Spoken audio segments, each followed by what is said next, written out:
Bərabərsizliyi həll edin. Bərabərsizliyin sol tərəfini biraz sadələşdirək ilk öncə. 3 üstündə 1, üstə gəlinsin. Loqaritm ölçü əsasdan 5 minus x ayrı yazaq əsaslarda. 3 üstü 1 vurulsun. 3 üstü loqaritma 3 əsasdan 5 minus x. Bu da bərabərdir. 3 vurulsun.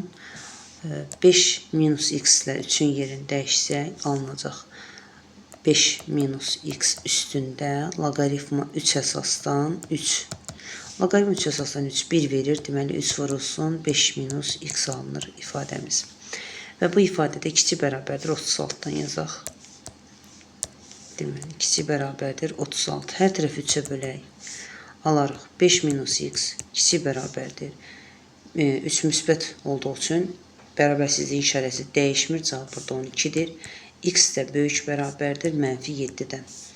X mənfi 7-dən böyükdür. Lakin loqaritmanın arqumenti mənfi olmadığı üçün 5 minus x də böyük olmalıdır 0-dan. Yəni x də kiçik olmalıdır 5-dən. Yəni mənfi 7-dən böyük, lakin 5-dən kiçik olmalıdır. Mənfi 7 daxildir, 5 isə yox.